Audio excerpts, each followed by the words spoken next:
नमस्कार, आपके साथ मैं हूं सपना मदेशी और आप देख रहे हैं महाकाल टीवी। तो आइए शुरुआत करते हैं कुछ खास खबरों से। अलीगढ़ कानपुर मार्ग गांव जसरथपुर पर बना ट्रॉमा सेंटर अपनी बदहाली पर आंसू बहा रहा है।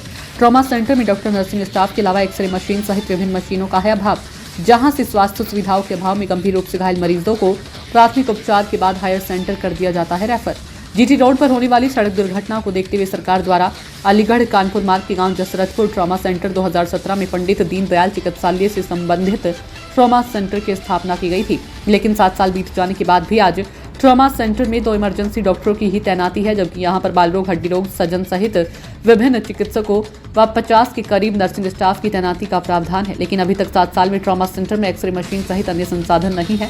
अस्पताल में तैनात इमरजेंसी डॉक्टर ने बताया कि एक्सीडेंट के मरीजों को जब यहाँ लाया जाता है जो गंभीर रूप से घायल होते हैं, उन्हें प्राथमिक उपचार देकर हायर सेंटर के लिए रेफर कर दिया जाता है। अभी चिकित्सकों सहित नर्सिंग स्टाफ की पूरी तैनाती नहीं है। सरकार द्वारा प्रस्ताव मान गया है जो विभाग द्वारा भेज दिए गए हैं। जल्द ही ट्रॉमा सेंटर पर चिकित्सकों और स्टाफ के अलावा सभी संसाधनों की व्यवस्था हो जाएगी। सीएमओ ने बताया कि शासन में चिकित्सकों की नियुक्ति को लेकर प्रपोजल चल रहा है। शासन द्वारा शीघ्र ही चिकित्सकों और पैरा मेडिकल स्टाफ के बाद ट्रॉमा सेंटर उचित तरीके से क्रियाशील हो जाएगा। वर्तमान समय में ट्रॉमा सेंटर पर 2 डॉक्टरों की तैनाती है। एक डॉक्टर स्वास्थ्य सही नहीं होने के कारण अभी छुट्टी पर चल रहे हैं। स्वास्थ्य सही होने के बाद वह शीघ्र ही अपनी ड्यूटी पर लौट आएंगे। शासन की मंशा है कि हर ट्रॉमा सेंटर पर मरीजों को उचित उपचार मिले। तो वहीं सफाई कर्मियों के द्वारा ट्रॉमा सेंटर में दवाई वितरण की जाने के मामले पर सीएमओ ने कहा कि इस मामले को संज्ञान में लेकर जांच कराई जाएगी।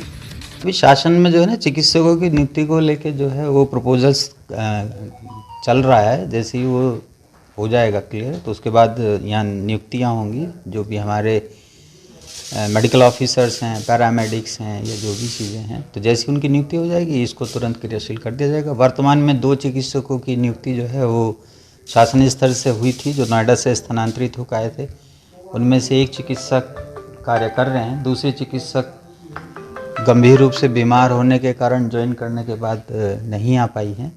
जैसे वो स्वस्थ हो जाएंगी तो दोनों चिकित्सक वहाँ पर उपस्थित रहेंगे। अभी वर्तमान में सीएम साहब क्या नाम, करीब 7 साल हो गई। 2017 में उसका लोकार्पण का पत्थर लग रहा मुख्यमंत्री के द्वारा, लेकिन उसमें आज तक जो है उसको चालू नहीं करा पा रहे पूरी तरह से, जो फुल प्रेस होना चाहिए ट्रॉमा सेंटर। गंभीर लोग आते हैं, सुनिए एक्सरा मशीन नहीं है, क्षेत्र के लोग काफी परेशान हैं। उसके अलावा रोड एक्सीडेंट आए दिन होते हैं, वहाँ से लोगों को रेफर किया जाता है। देखिए, इस तरह की सेवाओं को देने के लिए वहाँ पर जो कुशल चिकित्सक हैं, जो पैरामेडिक्स हैं, उन सब का होना आवश्यक है। उसी के लिए शासन में विचार विमर्श चल रहा है और शासन की जो रणनीति है वो प्रदेश के जितने भी ट्रॉमा सेंटर हैं, जिसमें कि हमारा जसरथपुर भी है जो अभी क्रियाशील नहीं है, यथाशीघ्र क्रियाशील हो। इस पर क्रियाशीलता के लिए मैंने कहा ना कि सभी चीज़ों को वहाँ एक वीडियो में देखा गया है कि जो वहाँ सफाई कर्मचारी है वो दवा बांट रहा है, उसको संज्ञान लिया जाएगा, देखा जाएगा जो आप कह रहे हैं। कौन सी वीडियो अगर होगी तो आप नहीं। अभी वर्तमान में तो 2 डॉक्टर हैं, दोनों इमरजेंसी मेडिकल ऑफिसर्स हैं। अभी स्पेशलिस्ट यहाँ पे नहीं है कोई भी पोस्टेड, और स्पेशलिस्ट जो हैं, जो ऑर्थोपेडिक सर्जन हैं, जनरल सर्जन हैं, एनेस्थेटिस्ट हैं, उनकी यहाँ पे उसमें है लिस्ट में जो इनका मतलब जो सैंक्शन पोस्ट हैं, पर अभी उनकी नियुक्ति यहाँ पे नहीं हुई है। तो उनकी नियुक्ति देखिए भविष्य में होने जा रही है। और हमारे पास 9 पैरामेडिकल स्टाफ हैं, जिनमें से हमारे पास नर्सिंग अटेंडेंट्स हैं और मल्टीटास्क वर्कर हैं, MTW जिसे कहते हैं, वो हैं। और अभी हमारे पास बहुत रिसेंटली एक लैब टेक्नीशियन भी आ गए हैं और ज्वाइन किया उन्होंने, और 2 स्टाफ नर्स आने जा रही हैं जल्दी ही। पंजीकरण के लिए कौन स्टाफ है यहाँ पे? पंजीकरण के लिए स्टाफ है, ये इन्हीं में से नर्सिंग अटेंडेंट है, MTW हैं, वो पंजीकरण करते हैं मरीजों का, और उसमें हम लोग डॉक्टर्स हैं जो मरीज देखते हैं। बाकी फर्स्ट एड की अस्पताल में साफ सफाई नहीं, मल्टीटास्क वर्कर में से ही है अभी तो जो करते हैं यहाँ पे। जो यहाँ डॉक्टर होंगे वही झाड़ू लगाते हैं? कौन नहीं, डॉक्टर नहीं लगाए, मल्टीटास्क वर्कर है ना, MTW पोस्ट है यहाँ पे, वो करते हैं सफाई वगैरह, सारी सफाई व्यवस्था बढ़िया रहती है यहाँ पे। हाँ। अच्छा, वैसे जी अभी सरकार की मंशा है कि इसको जल्दी से जल्दी बहुत अच्छे रूप में चालू किया जाए, तो वो होने जा रहा है। इस ट्रॉमा सेंटर में टोटल एलोकेशन कितने का है? इसमें 50 स्टाफ की एलोकेशन है, जो हमें जो देखा है हमने लिस्ट पहले वाली यहाँ पे, और उसके अनुरूप जो है स्टाफ नियुक्त किया जा रहा है धीरे धीरे। तो डॉक्टर साहब, इसको तो 7 साल हो गए चले हुए। जी जी। तो 7 साल में अस्पताल अपने इलाज के लिए जूझ रहा है, क्या कहेंगे? नहीं देखिए, हम लोगों की तो पोस्टिंग अभी हुई है यहाँ पे। हम अभी आए हैं, 2 महीने पहले हम आए हैं यहाँ पे, और डॉक्टर साहब अभी रिसेंटली ज्वाइन किया, डॉक्टर साहब दूसरे डॉक्टर जो हैं। तो आपको लगता है प्रॉपर है ये व्यवस्था यहाँ? नहीं, प्रॉपर व्यवस्था तो इसको नहीं कह सकते अभी। ट्रॉमा सेंटर के लिए तो प्रॉपर हाईवे के किनारे ट्रॉमा सेंटर, कोई गंभीर पेशेंट आता है किस तरह इलाज करते हैं उसका? नहीं, अभी तो देखिए बहुत गंभीर पेशेंट तो यहाँ से रेफर ही किया जाता है। फर्स्ट एड देने के बाद उसको रेफर कर दिया जाता है यहाँ से, है ना, प्राथमिक उपचार देके उसको रेफर कर देते हैं। और जैसे जैसे देखिए, ये तो चीज़ ऐसी है, जैसे जैसे स्टाफ आएगा हमारे पास यहाँ पे नियुक्त होगा, स्पेशलिस्ट भी आएंगे और डॉक्टर भी आएंगे, है ना, तो वो फिर प्रॉपर उसका होगा, सभी इलाज मिलेगा फिर यहाँ पे।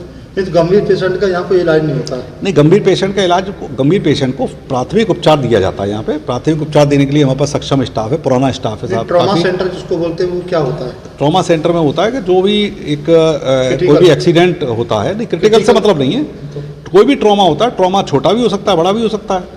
जो भी ट्रॉमा होता है, जो भी चोट लगती हैं, रोड पे एक्सीडेंट होते हैं, वो लाए जाते हैं अगर यहाँ पे, तो उसको तुरंत फर्स्ट एड दी जाती है और उसकी हालत को स्थिर करने के बाद, स्टेबल करने के बाद, और उसको हायर सेंटर पर रेफर कर दिया जाता है। क्या क्या सुविधाएं यहाँ पे सुविधा हमारे पास? आईसीयू की क्या सुविधा है आपके पास? इमरजेंसी नहीं, आईसीयू की सुविधा, आईसीयू जो यहाँ पे बना हुआ है, पर अभी चूँकि स्पेशलिस्ट तो उसके लिए हमें एनेस्थेटिस्ट चाहिए और भी स्पेशलिस्ट डॉक्टर चाहिए, तो वो अभी नहीं है, चूँकि यहाँ पे नियुक्त नहीं है।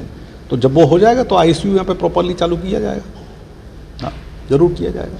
कितने बेड का वो है हॉस्पिटल? ये हॉस्पिटल बेड कितना बेड का है अपना पास? 15 बेड तो टोटल है ही हमारे पास यहाँ पे। अभी सब रिपोर्ट सरकार ने मांगी है, हमने सब रिपोर्ट यहाँ से भेजी है अभी, सारी रिपोर्ट। और एक्सरे मशीन काम कर रही है? एक्सरे मशीन नहीं है यहाँ पे अभी, क्योंकि रोड के किनारे एक्सीडेंट केस में अक्सर हेड इंजरी या तमाम एक्सीडेंट के केस आते हैं, तो उनमें हड्डी टूटा हुआ या कोई गंभीर चोट है, तो उसकी आप कैसे जांच करते हो? नहीं, अभी तो देखिए चूँकि फुल फ्लैश चालू पूरा स्टाफ ही नहीं है अभी हमारे पास, तो फिर हम उसको अभी पूरी तरह से चालू नहीं कह सकते कि इसको ट्रॉमा सेंटर के रूप में हम इसको पूरी तरह फंक्शनल नहीं कह सकते अभी इसको हम, है ना। जैसे जैसे स्टाफ आएगा तो उसी तरह से सुविधाएं धीरे धीरे बढ़ाई जा रही है। क्या नाम है डॉक्टर साहब आपका? डॉक्टर नरेंद्र तिवारी। अच्छा, आपके अलावा और किस डॉक्टर की? डॉक्टर उपेंद्र ठाकुर हैं, डॉक्टर उपेंद्र ठाकुर हैं, ये भी इमरजेंसी मेडिकल ऑफिसर हैं यहाँ पे। ये भी 2 डॉक्टर हैं 24 घंटे के लिए? अभी 2। तो फिर आप 12-12 घंटे ड्यूटी करते हैं, कैसे करते हैं? हाँ, अभी शिफ्ट वाइज ही ड्यूटी कर रहे हैं, है ना। अभी तो शिफ्ट वाइज है, चूँकि डॉक्टर तो और भी हमें चाहिए, तो जैसे जैसे आएगा तो किया जा रहा है। सरकार अच्छा कर रही है कि भाई इसको बहुत पूरे रूप में चालू किया जा रहा है। तो फिलहाल के लिए इस खबर में इतना ही। देश और दुनिया की तमाम बड़ी खबरों को देखने के लिए देखते रहें महाकाल टीवी।